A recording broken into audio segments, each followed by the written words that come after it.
The days are longer, the calendar is filling up, and I want to feel as good as this beautiful summer weather. That's why I've been loving Groons. It's one daily pack of gummies that covers my greens, vitamins, and minerals, and even has 6 grams of prebiotic fiber. So I don't need to juggle a complicated wellness routine on top of everything else. They taste amazing. They're easy to toss in my bag on the go. Plus, they're vegan, gluten free, and HSA, FSA eligible for reimbursement. Save up to 52% off with promo code podcast at gruns.co. That's code podcast at gruns.co. Hi, everybody. This is Dawn Mitchell, and welcome to Dawn of Sports.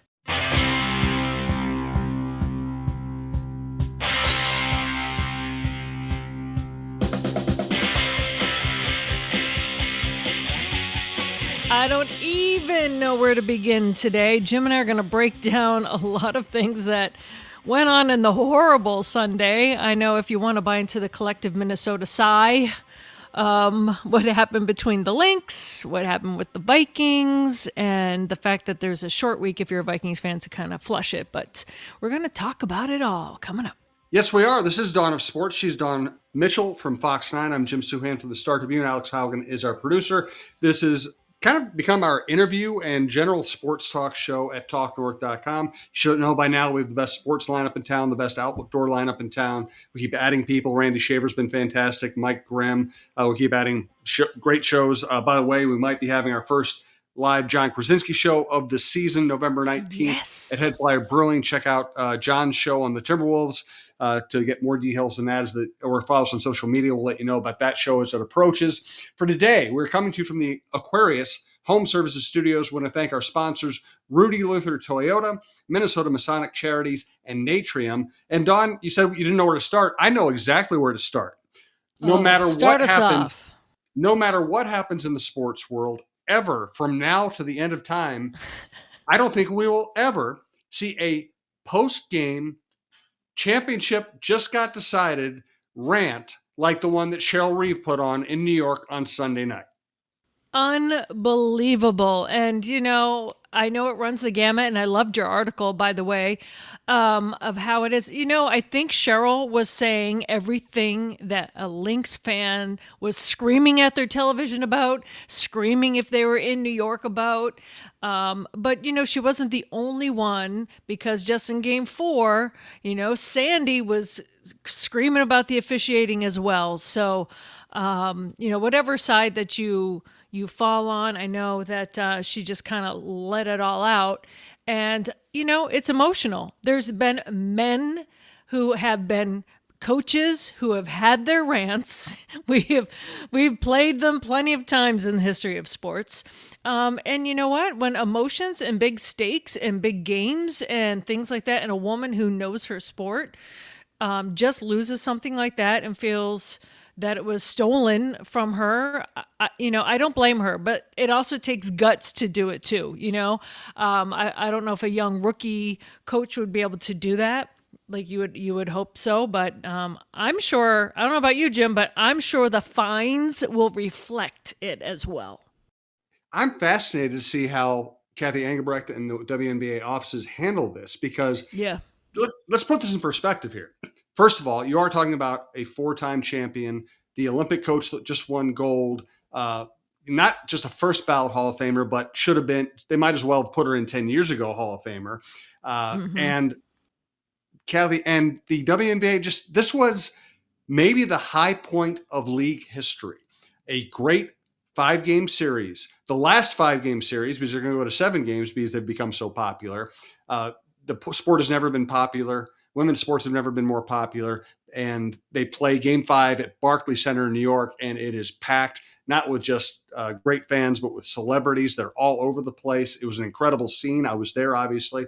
And then to have the story become Cheryl Reeve ripping the officials, the league, all the other teams, it's almost funny, And I mean, I'm sitting there going, Cheryl, you're going to go there now? Oh, you're really going to go there? Or you're going to take a left turn and go there?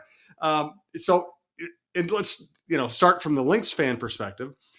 It was a poorly officiated game, and the calls went against the Lynx. No doubt about it. I do not disagree with any of that at all. But the fact that Cheryl went from that typical coach's complaint to, hey, Liberty, why did it take him so long to win a championship? And oh my, and all these teams are circumventing the salary cap and cheating. I mean, she took on the whole world in 20 minutes.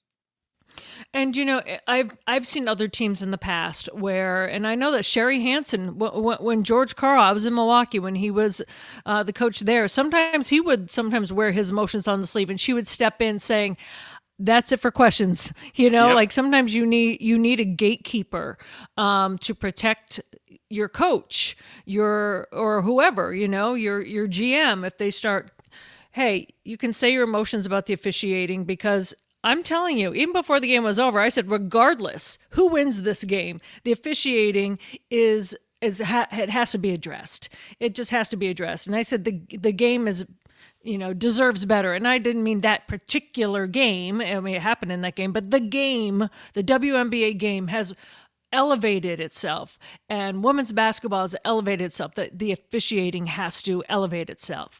However, did I feel like we could get into the details?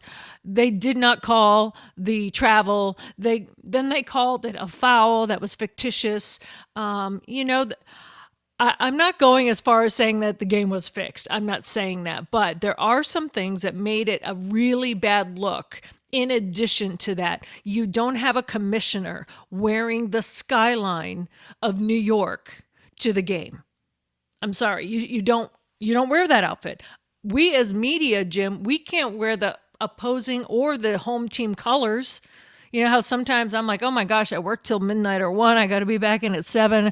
I'm putting on blue. I'm like, oh, I can't wear blue. The Lions are in town. Well, I certainly can't wear purple. We have to be unbiased. You don't have the commissioner of the league wear a whole skyline. You see the Empire State Building, and then the league tweets out the trophy is where it belongs, and then they delete the tweet. There's just so much that has to be unpacked here after this. And in a way, it's really for me, who covers the game, who also played basketball growing up, also who is a fan of the game. It's disappointing just to see. I kind of feel like the PWHL, like, yeah, all right, Minnesota wins. And then 2 days later, they fire the GM, and then you get that feeling in your stomach. That's not the way I wanted to see things go down. No, and I'll go big picture here. I think that most sports leagues, in most instances, achieve success before they're ready to handle it. The NFL became the most popular game in America, and it was still a mom and pop organization. I mean, when I came to Minnesota in 1990 to cover the Minnesota Vikings, the NFL had already surpassed baseball and become the number one sport in America. It was already on its way to being the monolith that it is now today. And you know what? When the Vikings made the playoffs, they had to blow up a 40-yard golf bubble in their backyard so they could practice inside. They didn't have an indoor practice facility. The Minnesota Vikings, who played in 4 Super Bowls, didn't have an indoor practice facility they could practice in when it got cold. And it gets cold here. They couldn't practice punts or long passes before the NFC Championship game because they didn't have any facilities. It was obvious that the NFL's popularity outpaced the quality of ownership and the quality of management. And that's what you're seeing here. This league exploded this year. Caitlin Clark, great play, Olympics, everything. It all came together. Everything that's been working toward this destination finally arrived this year. And I don't think Kathy Engelbrecht has any idea what she's doing. And they don't have very good officials. It's just The league got popular before they were ready for any of this stuff. And the play has been outstanding. That's what I mean, just to see how these games are, and just the quality of these athletes, and just the toe to toe and the back and forth, and the involvement. It was a heck of a series that way. That's what I'm saying. It's a shame. And then when you start seeing guys like LeBron James, Damian Lillard, like guys that know the sport, saying some things, it makes you think, okay, they need to get their act together. That's what the WNBA has to do. And now, I think it was yesterday, the Players Association for the WNBA said they're backing out of the CBA. And they even tweeted out a video saying it's business. So now they got a whole nother mess on their hands. Well, so I mean, this, it's going to get worse before it gets better. I think, what they did was opt out. They took their opt out, and they have a year to negotiate. And all the players are saying is, hey, we see it. We see how popular the game is. We see the revenues coming in. We see you expanding the playoffs. It's time to act like a grown-up league and pay your players better. I don't know. I have no idea at this moment whether that's going to be incredibly contentious and lead to some kind of work stoppage, or whether it's just going to be the league go. But the league has to understand they are in no position to have a work stoppage. They can't have anything halt this progress right now. So the players really have them, over a barrel right now. They really have to. I mean, the league's got to say we can't have any interruptions while we're building this great product. Absolutely. The viewership increased more than 140% before the WNBA finals even started. I mean, that's incredible. That's even before. Yep. And then that's even higher ever since it first started, was back in 97. So, and it generated, so Clark played a big part in that, of course, as we know that. But it says one of her games generated incredible 2.5 million viewers alone. So, the semifinals averaged 850,000 eyeballs. So that's double from last season. But you have to have the money also to show for it. So, I mean, I can see where, hey, if they have that option and you want to exercise it and the time is now, you do that. They just got a lot to work on in this offseason. Oh, yeah.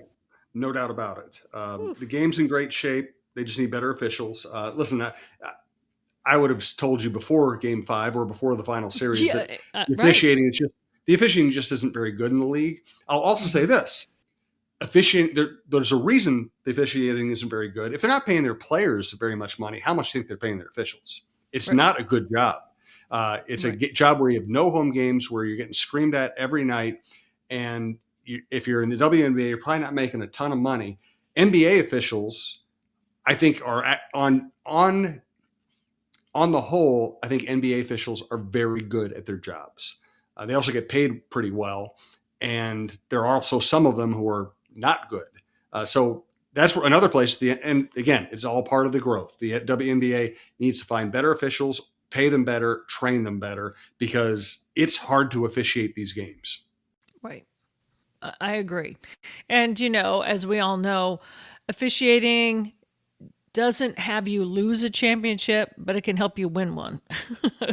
Because I would say, okay, it comes back to some missed shots, easy bunnies missed. We all know that. But when it comes down to that very end and it's a glaring spotlight on it, that's when it can be just a huge issue that it's become. Yes. I also think, and listen, in quieter times, I've had many conversations with Cheryl. Obviously, Cheryl used to do a podcast on this network with me, and we used to talk a lot, and we'd talk, and when she was talking at the podium on Sunday night, a couple things she's told me in the long ago past popped into my head. One is control what you can control, and the other is it doesn't matter if you foul the other. It doesn't matter if you commit a foul. It matters whether it looks like a foul. And to go to the first, they go 3 for 19 from 3. They were the best three-point shooting team in the WNBA this year, and they were terrible at that on Sunday. And Courtney Williams, who's been not only a great player, but a joy to be around all year. She's been fantastic. Those 2 for 14 she just had a field. tough game. If those two, if they make more threes, or if Courtney plays her normal game, then we're not talking about the officials. Right. And when I say they need better officials, it's not just for the Lynx. It's for the whole league. Everybody. Right. Yeah. The game has grown so much that they deserve better. Yes, no doubt about it. All right, let's get to a couple other topics. Let's talk about Collier. Let's talk about the Vikings, and let's talk about the Pohlads here quickly. We do want to thank longtime sponsor, longtime supporter of women's sports, Rudy Luther Toyota. Ready for a women-forward car dealership? Rudy Luther Toyota empowers their many women on staff in sales, management, and service. Whether you are looking for a new Toyota or pre-owned vehicle, Rudy Luther Toyota has something for everyone. Every vehicle comes with a Luther Advantage. 10 cents off fuel and car wash discounts at holiday stations, Luther Advantage warranty and 5-day return policy on pre-owned vehicles. Located just 5 minutes west of downtown Minneapolis, off 394 and General Mills Boulevard. And they're also hiring. Want to join the team but don't know where to start? Visit RudyLutherToyota.com today. Reminder, we're coming to you from the Aquarius Home Services Studios. We want to thank another Minnesota company that does great things, Minnesota Masonic Charities. When people think of the Freemasons, they often think of secret handshakes and unusual hats, and of course, the pancake breakfast. Minnesota Masonic Charities would prefer that you think about the work that they do right here in our community. Places like the Masonic Cancer Center at the University of Minnesota or the Masonic Children's Hospital and the Masonic Home in Bloomington. They are just a few examples of the important work that the Freemasons support here in Minnesota. As part of the largest fraternal organization in the world, Masons have consistently answered the call when it comes to charitable needs. I am happy that Minnesota Masonic Charities has chosen Minnesota Bound and this podcast as a place to help spread the word. We look forward to learning so much more about their many programs here in the weeks to come. Now Dawn gets to hear me get really excited about Natrium. I told you last week about the Goodnight Moon gummies that are for rest and restoration the baby book gummies and sleep. Yes, and those things are fantastic. They have cannabis in them. I eat the strawberry mangoes. But there's actually another version of them. There are probably many versions of them. The Crescent Moon is more for just like hanging out, more of a vibe feel. But what I've really used, and I had a crazy schedule. I was in Vegas for a couple of days with my wife, came home, flew to New York for Game 5. This week I'm flying out to LA. Changing time zones really messes with, I already have trouble sleeping. Changing time zones really messes with my sleep. Another nighttime gummy I highly recommend that I bought at Natrium with my own money, by the way, Carpe Diem Night Gummies. No THC, just CBD, gluten-free, and just helps you get into your sleep quicker. And I think part of it is the actual ingredients. And by the way, one great thing about Natrium, very few ingredients, very simple stuff. There aren't 18 hidden chemicals. It's really pure stuff that they vouch for. But also it tastes good, and it just helps you think about sleep. Not only do the ingredients work, but it also puts you in a mood where, okay, I just took that. I'm going to be able to sleep now. It helps so much. So whether you want oils for your gut, whether you want balms for inflammation, whether you want gummies to feel good or to fight pain or to sleep, whether you want drinks for socializing, they have an incredible variety of different kinds of drinks. Go to Natrium, go to a Wildflower, which is basically the same company. There are a bunch of them around, big ones in St. Louis Park, have them delivered. But I would go in because the stores are beautiful and the sales representatives are very knowledgeable. They can help you out. They helped me out a lot my last visit, pointed me to exactly what I want, my wife, what she wanted. Check it out, Natrium, Natreum.com. Reminder, we have such a great lineup. We have Dawn doing this show. We have Randy Shaver on high school football. That show's going crazy. We have Mike Grimm on the Gophers, John Krasinski on the Wolves, Michael Russo and Anthony LaPanta on the Wild, Kevin Gorg on hockey, Bar Down Beauties on hockey, Roy Smalley, Lavelle Neal, and myself on baseball, Jeff Diamond on football, John Krasinski and I do the Viking Update show, and John Millay on preps. And we have some plans for new shows coming up here soon. So check it all out, and thank you. Also listen to our last show with Dawn's interview with Carly Zucker. Carly was fantastic. Dawn's interviews this year have been fantastic. Go check out the archive. You'll find something you're interested in, whether it's Chris Hockey, Paul Allen, Mike Tirico, Carly Zucker. You'll find something interesting. All right, so let's talk quickly about Nafisa Collier.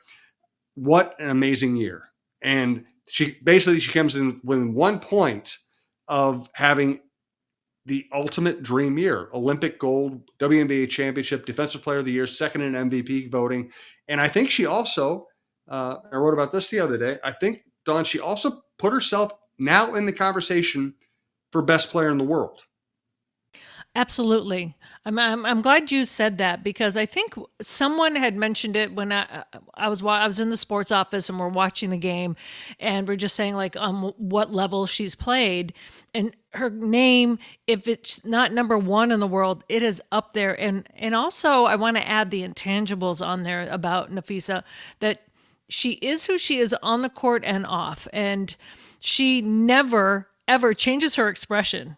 Like she might say, she might put her hands up if it's a foul or say something, but you never see her sulking, angry, cussing people out.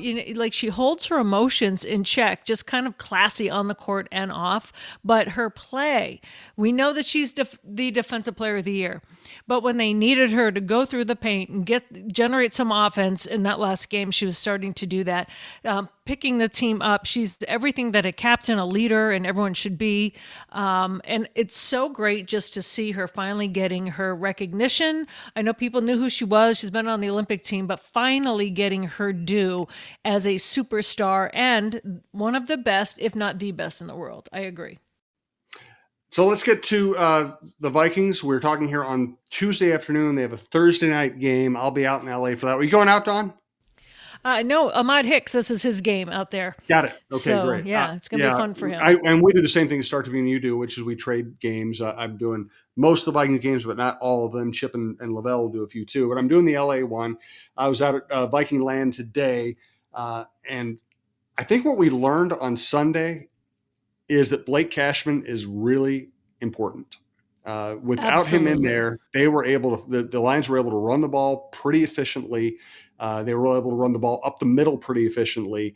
And as good as this defense has been, that was the first time we saw them without Cashman, and it made a difference. Yeah, and no knock on Ivan Pace Jr., who was doing the green dot. Ivan's on good, the mic, Yeah, it was good. But I saw a couple of times, and just from what my perspective was and whether or not it really was happening, it looked like they had the call, and then it looked like Harrison Smith was going up and either clarifying it or changing it, or you're sitting there looking going, what was just run there? I have a hard time believing that's what B-Flow called for. So there might have been some miscommunication at the end, but I think Ivan has a good learning curve with him. He did it last year. He found success last year, but the stakes are a little bit higher this year. And Blake Cashman, he's just been around maybe a little bit more, has seen more, maybe just kind of has a different way about him, but highly missed, not only in his skills, but also in his coordination there to get his guys where they need to be. Yes. First 4 games of the season, Sam Darnold, 11 touchdowns, 3 interceptions. Last 2 games, 1 touchdown, 2 interceptions. Any level of concern for you? My level of concern, and I don't want to single out one person on the offensive line, but I wouldn't be surprised if I see Dalton Reisner in there sometime soon. Mm-hmm. There just needs to be a little bit more consistency and coverage there. I still think Sam is good. Sometimes he needs a little bit more time. I know that, who was it that was wide open? Was it Aaron Jones that was wide open on the interception? Mm-hmm. He was that. We asked him this week at practice, and he said, yes, Aaron was the check down. So was that a mistake on his part or what the situation was? But, it was kind of high stakes there at the end. It's those high pressure moments that this team hasn't had to do much so far this year, trying to play catch up, coming down to the last minute and trying to pull off like not only a 2-minute drill, but gosh, getting those few seconds and not ending up with your quarterback on the ground. To try to get into field goal range and have let's try a 73-yard field goal or something. But, it's the devil is in the details, and they really have to button that up. So I still see that he's going to have a great year. There were just some weird mistakes that happened this past game. Yeah, and that's I would say overall, I can say it.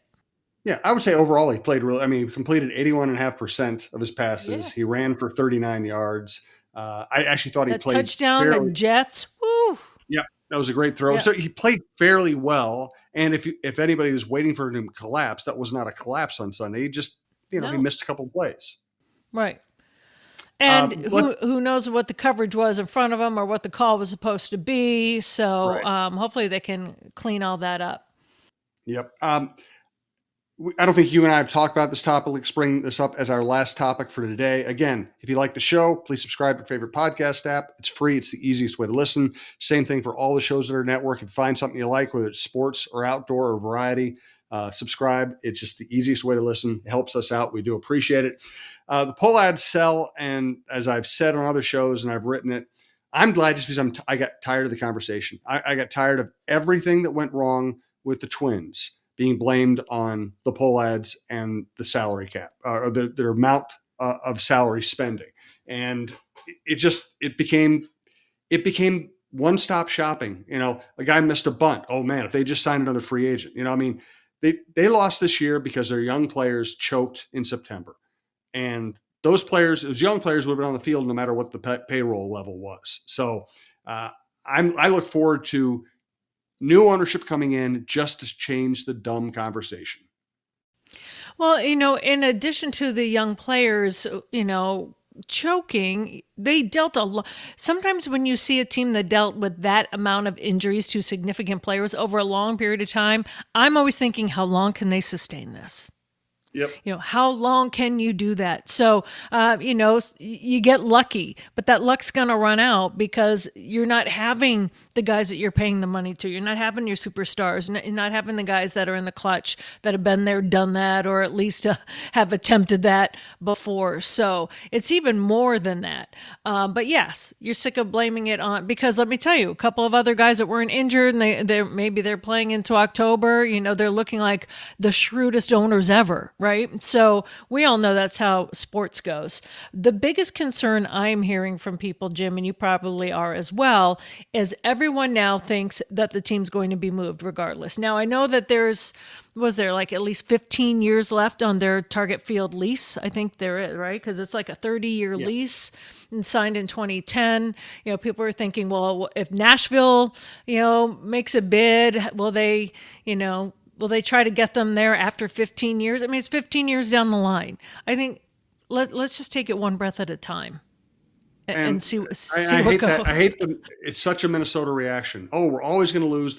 If the coach is good, he's always going to leave. Guess what? Nobody leaves. Oh, the team's going to move. Well, the only team that's moved was a team that moved because the owner was getting blasted for sexual harassment. Okay, he didn't move the team because it was a good idea or a good financial move. He moved the team because he was getting embarrassed on a daily basis. Minnesota teams don't move. Minnesota coaches don't leave for other places unless they get fired. It doesn't happen. Baseball doesn't want to lose this market. When the Twins are good, they draw. They have a great ballpark. They have a long-term lease. It's one of those things. It's theoretically possible the Twins could move in the same way it's theoretically possible that a Martian is about to destroy my apartment building. Sure, it's a possibility. Am I going to spend any time worrying about it? No, because it's not going to happen. I did see some weird lights over there the other night. Okay, I take it back. Yeah. Some people were telling me, it's the casino lights. I'm moving to Nashville because of the Martians. I would say there's more of a chance of Martians blowing up my apartment building than the Twins moving to Nashville. But we'll see. 20 years from now, we can revisit this. One more note to end this on. Alexa Philippou does a great job covering the WNBA for ESPN. She's been on this network before. Just tweeted, just announced Game 5 of the WNBA Finals was the most viewed finals game in 25 years with 2.2 million viewers and peaked at 3.3 million viewers. That's a 142% increase from the championship clinching Game 4 last year. Amen to that, right? And for all the people like, I don't want to see all this whining and whatever. But you know what? That happens in pro sports. The game for the WNBA has arrived even on that level. If you're that good and the stakes are that high and you care that much, you also get the drama. So that's exactly right. Not only do you get the drama, you listen from a pure cynical league growth perspective, you want the drama. That's what the NFL and the NBA discovered that made them, multi-billion-dollar properties, is you don't just want people talking about the game. You want people talking every day of the year about your league. And while you don't want that conversation to be as negative as this one is right now, you have people in New York celebrating championship. You have people in Minnesota raging against the officiating, and you have every other women's basketball fan in America taking sides and arguing about it or ranting. I mean, that's what you want. That's how you grow. you grow when you draw the casual fan in and get them emotionally involved one way or the other. Well, yeah, and trust me, in our vernacular, anyone that's a sports fan, there's some rants that people just call upon anyway, right? Like playoffs. Remember that, right? Or it's practice. We're talking about practice. Like, you'll hear random things just dropped in everyday conversation, especially in the world that we live in, Jim. So you know what? I don't think that Cheryl Reeve's rant is going to be any less. It comes with the territory. Yeah. And it was something. It was something to sit there and listen. Because I'm sitting. Jerry Burns, right? Jerry Burns. He's got some of the best. So he does. I'm sitting, about 10 feet from Cheryl. I'm sitting about 5 feet from all the WNBA officials and PR people, and I'm watching their faces as Cheryl's ranting. And I should have pulled out my camera and taken a picture of them. Why didn't I do that? Next time, be sure I'll have another rant. Describe what were they? Were they in shock? Were they afraid to stop her? I mean, what's that's what I wanted to know. Well, no. Listen. First of all, you can't stop Cheryl. So if they had tried to stop Cheryl, she would have taken her jacket off again. She would have yelled at them, and then they would have been the story. So they sat there and tried not to move. They didn't want her. They didn't want to catch her peripheral vision. They just sat really. It's kind of like mice in the presence of an owl. They don't want to be noticed. Now I'm going to think of that. Mice in the presence of an owl. Cheryl, I hope you don't mind me calling you an owl. I don't mean it in any negative way. I'm just talking about a predatory bird. That's all. Oh, no. I just think it's funny. No, because I'm like, I never thought about that. A mouse does not want to be found. That is for sure. Woo! I was wondering what it was like to be a fly on that wall. So thank you for bringing me in there, because I was like, I could only see the feed coming in, and I'm like, what? Yeah, it was something, because you had the officials cringing and sitting very still, and then you had the journalists all standing there going, "Oh, I guess the story just changed." It's like even Alexa. I saw Alexa in the press room afterward, and she's like, I got to call the editor and tell him we're changing everything because Cheryl just blew up all of our stories. Wow. But you know what? You want a coach that is that passionate for your team. Bottom line, right? You don't want a coach to be like, well, it was good. We got there. And maybe this will bring about some good change. And maybe she'll have to fork over some good change. Yeah, well, you know what? It's pretty simple. They can take money. All the money they collect from Cheryl and this fine to pay better officials. There you go. We just solved it. We just solved the whole issue. I am not laughing. It is something they really do have to clean up. Yes. Bad look to delete their tweet with no saying. So they've got a lot of work to do. And they might need a new commissioner. I don't know if she's the right commissioner. We'll see. Yeah. I absolutely agree. And then, all right, Don, wrap up this show. I'll give you a final thought on any topic you like. Once again, thanks to everyone who listens to TalkNorth.com. Thanks to everyone who listens to Dawn of Sports. And we'll be back next week with another of Dawn's great guests. Final thought, Don. My final thought is, what an amazing October. All right, because this is what we live for. You want your team to be in a Game 5. You want your undefeated team to be in a dogfight with the Lions, regardless of how that ends. I know Vikings fans are like, what? But I'm just saying, this is what you live for. These games mean something. These players are fighting their tails off. We've got the Timberwolves coming in. The Wild are just starting up. I hope the Twins stay here or they sell to a really great new owner, because this organization has always been, even before I even got to this town, I knew them as top notch. The people who run that thing, they're awesome. So you just hope that wheels can keep turning. And I'm like, I even posted this on my socials. I'm like, October's not even over yet. We're just getting started. So I love it. It's been an incredible month. I'm looking forward to the Vikings being interesting the rest of the way. I'm looking forward to the Timberwolves being very interesting the rest of the way. And I'm also enjoying the fact that Cheryl Reeve is always interesting. She is. And, she's always honest. She what did someone say on one of the tweets? Like she's home. She's a Jersey girl, and she's home. She's going to speak her mind, and she did. Good stuff, Dawn. Thank you. Talk to you next Same week. here. All right. Thank you.